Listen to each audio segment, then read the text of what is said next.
England के खिलाफ series की तैयारी में लगी हुई है, तो दूसरी तरफ भारतीय महिला टीम आयरलैंड की टीम के साथ दो दो हाथ कर रही है। दोस्तों, आयरलैंड की महिला टीम फिलहाल भारत का दौरा कर रही है, जहां पर 3 मैच के धमाकेदार वनडे सीरीज खेली जा रही है, जिसके पहले 2 मैच के समापन के बाद अंतिम मैच में रोमांच बन गया।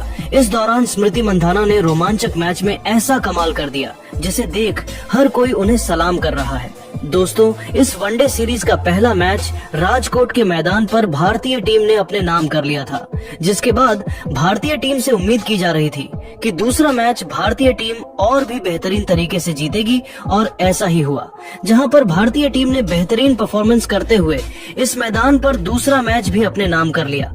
लेकिन अब सीरीज का अंतिम मैच इसी मैदान पर खेला गया और इस मैदान पर स्मृति मंधाना ने तो तहलका मचा दिया। दोस्तों, राजकोट के मैदान पर महिला टीम के बीच जब मैच शुरू होता है तो वहां पर आयरलैंड की टीम का दबदबा देखने को मिलता है। इस दौरान भारतीय टीम की कप्तान स्मृति मंधाना टॉस जीत जाती है और पहले बल्लेबाजी करने का फैसला करती है। साथ में अब गेंदबाजी करने के लिए विरोधी टीम को आमंत्रित करती है। हालांकि आयरलैंड की टीम सोचती है कि भारतीय टीम को वह बल्लेबाजी के जरिए काफी ज्यादा परेशान कर सकती है, लेकिन आयरलैंड की टीम को पता नहीं था कि भारतीय टीम का रौद्र रूप यहाँ पर देखने को मिल जाएगा। इस दौरान भारतीय टीम की तरफ से ओपनिंग करने के लिए कप्तान स्मृति मंधाना और प्रतीक रावल मैदान पर उतरी, तो वहीं गेंदबाजी की शुरुआत प्रेंडरगास्ट ने की। इस दौरान प्रतीक रावल ने पहले ओवर की तीसरी गेंद पर 1 रन लेकर अपना खाता खोला, तो दूसरी तरफ से स्मृति मंधाना ने भी 1 रन लेकर अपना खाता खोला और तीसरे मैच की शुरुआत कर दी। हालांकि दूसरी तरफ से गेंदबाजी करने आई कैनिंग के सामने दोनों बल्लेबाज ने 8 रन बटोरकर स्पष्ट कर दिया कि यह दोनों खिलाड़ी तेजी से बल्लेबाजी करेंगे। लेकिन असली रूप तो प्रतीक रावल ने तीसरे ओवर में दिखाया, जहां पर प्रतीक रावल ने शानदार बल्लेबाजी करते हुए पहली गेंद पर मिड ऑफ की तरफ शानदार चौका लगाया, तो वहीं ओवर की तीसरी और चौथी गेंद पर 2 बेहतरीन चौके स्क्वायर लेग के पीछे की तरफ लगा दिए और ओवर में 3 चौके लगाते हुए 12 रन हासिल कर लिए और बता दिया कि आज उनकी इसी तरीके की बल्लेबाजी देखने को मिलेगी। हालांकि दूसरी तरफ से स्मृति मंधाना ने भी चौथे ओवर की तीसरी गेंद पर डाउन द ग्राउंड चौका लगाया और प्रतीक रावल के साथ ताबड़तोड़ बल्लेबाजी जारी रखी। लेकिन इस बीच प्रतीक रावल ने 5 ओवर में फिर से 2 गेंद पर 2 चौके लगा दिए और इस गेंदबाज को अपने निशाने पर ले लिया। हालांकि 7 ओवर में गेंदबाजी करने आई केली के सामने स्मृति मंधाना का 12 रन के स्कोर पर कैच छोड़ दिया गया, जो काफी नुकसानदायक रहा। तो दूसरी तरफ से स्मृति मंधाना ने इसका भरपूर फायदा उठाया और 9 ओवर में इसी गेंदबाज के खिलाफ पहली 2 गेंद पर 2 गगनचुंबी छक्के लगाकर विरोधी टीम को रोने पर मजबूर कर दिया और पावर प्ले के 10 ओवर के समापन तक 90 रन बिना विकेट खोकर भारतीय टीम ने बना दिए। इस तरीके की बैटिंग को देखकर तो विरोधी टीम सदमे में जा चुकी थी और पहला विकेट निकालने का पूरा प्रयास कर रही थी, लेकिन 13 ओवर में दोनों के बीच में 100 रन की साझेदारी हो गई और 14 ओवर में स्मृति मंधाना ने 39 गेंद पर अपना अर्धशतक पूरा कर लिया, जो इनका 31वां अर्धशतक था। तो दूसरी तरफ से प्रतीक रावल ने भी 52 गेंद पर 17 ओवर में चौका लगाकर अपना 50वां पूरा किया, लेकिन यह दोनों रुकने का बिल्कुल भी नाम नहीं ले रही थी। जहां पर 20 ओवर में 100 रन की साझेदारी देखने को मिली, तो वहीं कप्तान स्मृति मंधाना ने 24 ओवर में मात्र 70 गेंद पर 2 रन लेने के साथ अपना वनडे में 10वां तूफानी शतक पूरा कर लिया। हालांकि स्मृति मंधाना शतक लगाने के बाद भी विरोधी गेंदबाजों को किसी भी तरह से नहीं छोड़ रही थी, जहां पर 24 ओवर में 200 रन का आंकड़ा भी भारतीय टीम ने पार कर लिया। लेकिन इस दौरान 27 ओवर में आखिरकार 233 रन की साझेदारी को प्रेंडरगास्ट ने तोड़ दिया, जहां पर उन्होंने 27 ओवर की चौथी गेंद पर स्मृति मंधाना को केनिंग के हाथों कैच आउट कराया। इस बीच कप्तान स्मृति मंधाना ने 80 गेंद पर 12 चौके और 7 छक्के की मदद से 135 रन का योगदान दिया। जिसके बाद बल्लेबाजी करने के लिए आर्चा घोष को ऊपर भेज दिया गया, जिन्होंने भी आते ही तूफानी बल्लेबाजी करनी शुरू कर दी।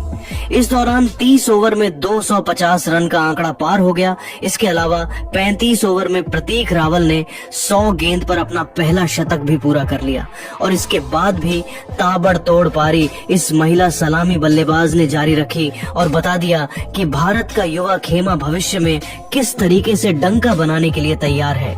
लेकिन इस बीच ऋचा घोष ने भी अपना तूफानी अर्धशतक पूरा कर लिया और अर्धशतक लगाने के बाद 39 ओवर में अर्लीन केली के सामने चौथी गेंद पर क्लीन बोल्ड होकर अपना विकेट दे दिया। इस दौरान ऋचा घोष 42 गेंद पर 10 चौके और एक छक्के की मदद से 59 रन बनाकर क्लीन बोल्ड होकर पवेलियन को लौट गई। ऐसे में अब बल्लेबाजी करने के लिए तेजल हसाबनीस आई तो वहीं 42 ओवर में भारत में वनडे का सबसे बड़ा स्कोर भी खड़ा कर दिया। तो दूसरी तरफ से प्रतीक रावल 24 ओवर में 150 रन का आंकड़ा पार कर बैठी और अपना विकेट भी इसी ओवर में दे बैठी, जहां पर श्रेया सर्जेंट ने प्रतीक रावल जॉर्जिना डेम्पसे के हाथों 129 गेंद पर 20 चौके और एक छक्के की मदद से 154 रन बनाकर कैच आउट हो गई। जिसके बाद अब बल्लेबाजी करने हरलीन देओल आई और 46 ओवर में भारत ने 400 रन का आंकड़ा भी पार कर लिया। लेकिन 48 ओवर में हरलीन देओल भी अपना बड़ा विकेट लेकर पवेलियन लौट गई, जहां पर हरलीन देओल 10 गेंद पर 3 चौके की मदद से 15 रन बनाकर जॉर्जिना डेम्पसे की गेंद पर प्रेंडरगास्ट के हाथों कैच आउट हो गई।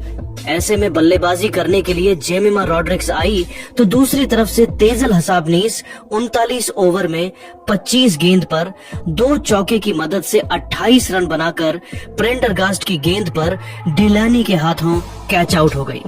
इसके बाद में बल्लेबाजी करने दीप्ति शर्मा आई जो 8 गेंद पर 11 रन बनाकर नाबाद रही। तो दूसरी तरफ से जेमिमा रॉड्रिक्स 6 गेंद पर 4 रन बनाकर नाबाद रही। इसी के साथ भारतीय टीम ने 435 रन 5 विकेट के नुकसान पर 50 ओवर के अंदर बना दिए थे। ऐसे में आयरलैंड की टीम के लिए यह लक्ष्य काफी ज्यादा बड़ा होने वाला था। ऐसे में उनकी तरफ से ओपनिंग करने के लिए सैरा फोर्ब्स और गेबी लुइस मैदान पर आई तो वहीं गेंदबाजी की शुरुआत तितास साधु ने की। इस दौरान पहले ओवर के अंदर गेंदबाज ने खराब गेंदबाजी करते हुए 12 रन देकर खराब शुरुआत की, लेकिन दूसरी तरफ से सयाली सतगरे ने शानदार गेंदबाजी करते हुए मात्र 6 रन दिए। लेकिन इस बीच तीसरे ओवर में तितास साधु ने 18 रन की ओपनिंग जोड़ी को तीसरे ओवर में तोड़ दिया और गेबी लुइस को 6 गेंद पर 1 रन बनाकर LBW आउट किया। जिसके बाद बल्लेबाजी करने को कोल्टर रेली आई जो चौथे ओवर ने सयाली सतघरे के सामने 4 गेंद पर बिना खाता खोले क्लीन बोल्ड कर दिया। जिसके बाद बल्लेबाजी करने प्रेंडरगास्ट आई जिन्होंने सराह फोर्ब्स के साथ मिलकर शानदार बल्लेबाजी करने का प्रयास किया और पावर प्ले में 65 रन 2 विकेट के नुकसान पर आयरलैंड की टीम ने बना दिए थे।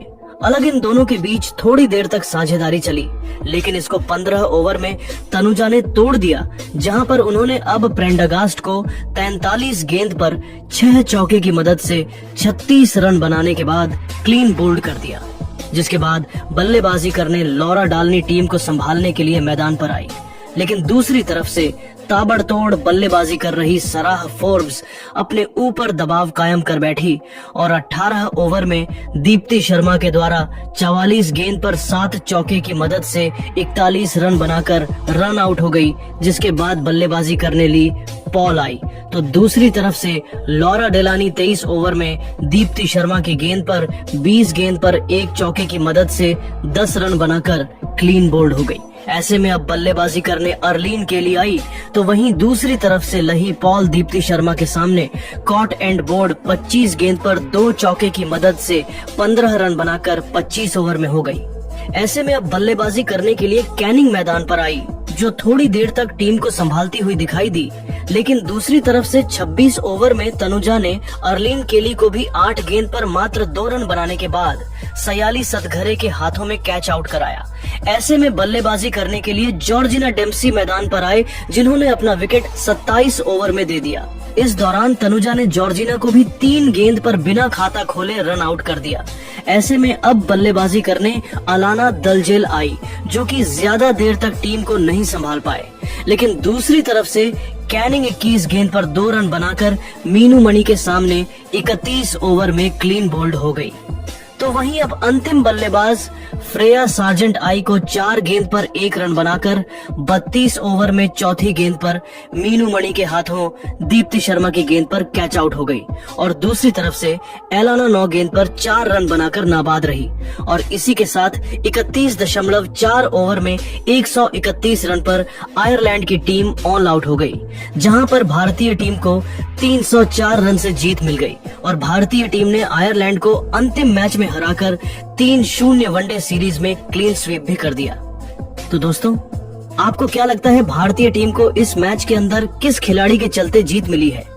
अपनी राय हमें नीचे दिए गए कमेंट बॉक्स में जरूर दें और ऐसी ही शानदार खबरों के लिए चैनल को सब्सक्राइब जरूर करें। धन्यवाद।